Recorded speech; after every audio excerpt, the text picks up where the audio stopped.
आपका बच्चा एग्जाम देने जा रहा है, पढ़ाई करने जा रहा है और पास नहीं हो रहा है, या उसको आपको लग रहा है इसने पढ़ाई नहीं करी, पास नहीं होगा, तो शहद, बेलपत्री की बीच वाली पत्ती पर शहद लगा लीजिए और शंकर भगवान के शिवलिंग पर जाकर उसको बच्चे के हाथ से चिपकवा दीजिए।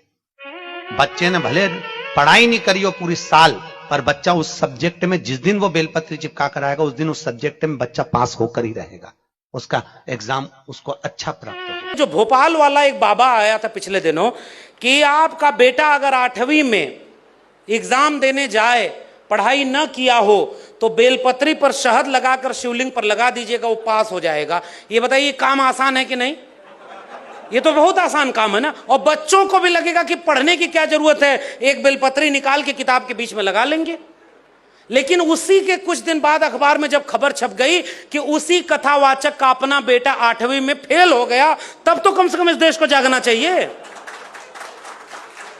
ये वही देश है जहां 1998-99 के आसपास गणेश की मूर्तियां दूध पीती थीं। तब तो सोशल मीडिया नहीं था और पूरे देश में लोग दूध लेकर के मूर्तियों को पिलाने चले गए थे। अब मैं पूछूंगा, कम से कम बिहार में हूं तो पूछ ही लेता हूं कि आजकल प्यास नहीं लग रही क्या? और मैं किसी का अपमान नहीं कर रहा, मैं तो वैज्ञानिक बात पूछ रहा हूं। आपको पता है यह अंधविश्वास इसलिए किया जा रहा है क्योंकि पीछे से आपकी शिक्षा, आपकी नौकरी, आपका बैंक, आपका विश्वविद्यालय बिक गया है और आपके बच्चे अब तार्किक बौद्धिक नहीं पैदा होंगे, तो जो अपढ़ कुपढ़ भीड़ होगी वो अंधविश्वास की तरफ नहीं जाएगी तो क्या जाएगी? अगर वो पढ़ लेंगे तो पूछेंगे कि बैंक ऑफ इंडिया प्राइवेट करने के लिए क्यों कर रहे हो? आपने कहा ना कि वहां बाहर से आउटसोर्स कराया जा रहा है। साहब, हमारे यहां नई शिक्षा नीति में 40% सिलेबस ऑनलाइन मोड में चला गया। हमारे मित्र मनोज गुप्ता जी बैठे हुए हैं, पटना में असिस्टेंट प्रोफेसर हैं। हम लोगों ने बड़े आंदोलन साथ में किए, 13 पॉइंट रोस्टर का आंदोलन किया था। निर्देश जी बैठी हुई हैं दिल्ली के, हमारी बहुत क्रांतिकारी साथी हैं, लगातार आंदोलनों में खड़े रहे हम। और हर बार जब उसने कहा था ना कि 56 इंच की छाती है, कोई झुका नहीं सकता, पहली बार जब SC ST OBC minority 90% camera लोग एकजुट हुए थे तो 2 अप्रैल 2018 के भारत बंद में उन्हें झुकाया और दूसरी बार 13 पॉइंट रोस्टर पे झुकाया था। जब जब हम एकजुट हुए तब तब हमने उसे हराया है, क्योंकि हमारे लोग तो उनकी संख्या बढ़ा रहे हैं और वो सारे आंदोलनों से जो हासिल हुआ उसे दूसरे रास्ते खत्म कर दिया। 40% सिलेबस ऑनलाइन मोड में हो गया है। बिहार में तो शिक्षा की आलोचना तो मैं थोड़ा सा करूंगा, भले ये अपने लोग कहते हैं हमारे खेमे वाले लोगों की सरकार है, लेकिन अगर आपके यहां शिक्षा में 5 साल अगर 3 साल वाली डिग्री में लग रहा है तो ये गड़बड़ है और हम इसकी भी आलोचना आपकी करेंगे। अगर आप SC ST OBC की फेलोशिप कम करेंगे तो हम आपकी आलोचना करेंगे। अगर आपकी सरकार है तो आप और कदम बढ़ाइए ना। और हम तो ये इसीलिए तो चाहते हैं कि हम अपने लोगों की आलोचना करें।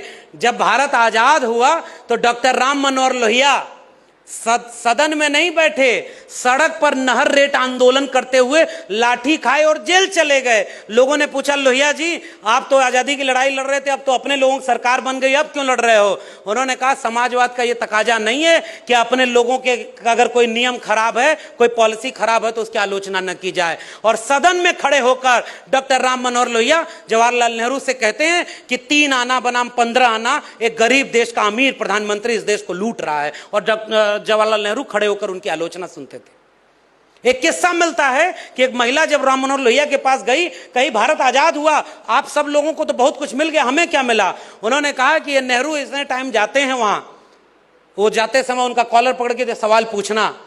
और उस किस्से में यह दर्ज है कि उस महिला ने जब कॉलर पकड़ा कि आप तो प्रधानमंत्री बन गए, आजाद हुआ देश, तो हमें क्या मिला? उन्होंने कहा कि तुम्हें यह मिला कि तुम अपने प्रधानमंत्री के कॉलर पकड़ सकते हो। अब वही देश आजाद होकर के यहां तक पहुंच गया है कि आप अपने प्रधानमंत्री की आलोचना कर दीजिए, आप पे NSA लगाकर जेल में भेज दिया जाएगा और अगर आप उत्तर प्रदेश के रहने वाले हैं तो आपके घर पे बुलडोजर चल दिया जाएगा।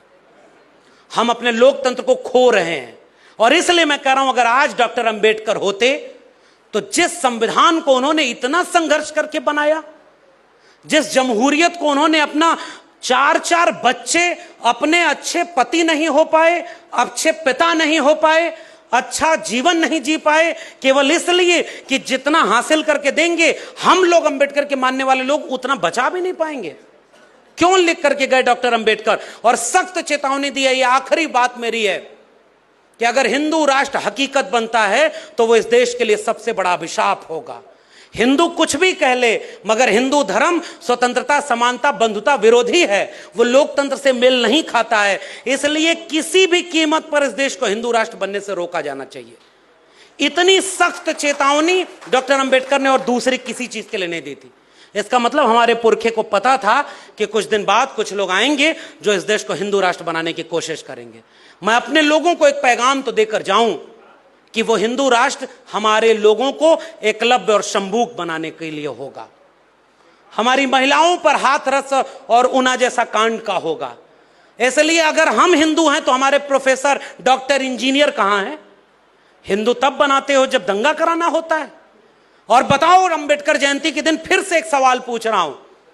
14 अप्रैल को मैं महाराष्ट्र में था और जितने भी हमारे क्रांतिकारी लोग हैं सब जानते होंगे, इस देश में अंबेडकर जयंती के दिन करोड़ों लोग इस देश दुनिया में सड़कों पर उतरकर रैलियां निकालते, शोभा यात्रा निकालते, जश्न मनाते। एक भी अखबार की कटिंग कहीं हो तो दिखा देना कि एक चींटी भी घायल हुई हो, और ये धर्म के नाम पर रैली निकालते और शाम तक वहां दंगा होता, हत्या होती। ये फर्क है तुम्हारे वाले आइडिया ऑफ इंडिया में और हमारे वाले आइडिया ऑफ इंडिया में। हम डॉक्टर अंबेडकर की बात इसलिए करना चाहते हैं कि हम चाहते हैं कि न्याय होता हुआ दिखना चाहिए। अभी मेरे पास एक पर्ची आई है, मुझे नहीं पता किसने लिखा है, कि भाई ये जो गोपालगंज के डीएम थे जी कृष्णैया, उनको भीड़ ने घेर करके मार दिया, और उस समय जिनके ऊपर आरोप लगा, जो जेल में बंद हुआ, जो गुनहगार साबित हुआ, अगर उसकी रिहाई होगी तो एक लाइन में हम इस रिहाई के खिलाफ खड़े हैं और हम इसका विरोध करते हैं। न्याय न्याय की बात की तरह होगा, और न्याय की बात यह कहती है, और इसीलिए मैंने डॉक्टर लोहिया को याद किया था, इशारे में वही बात मैं कह रहा था। डॉक्टर लोहिया अपनी सरकार के खिलाफ आंदोलन कर रहे थे, और इसलिए मैं कह रहा हूं कि हम अगर वैचारिक लोग हैं तो हमें आलोचना करनी होगी, उनकी भी और अपनी भी। आप इसलिए खतरा है, हमें दोनों से लड़ना है। हमें अपने वाले का भी ध्यान रखना है कि ये भी कोई गड़बड़ काम करेंगे तो इनकी अब आलोचना करनी है, लेकिन आप तो बिहार वालों आलोचना कर सकते हो, और करो, करनी चाहिए।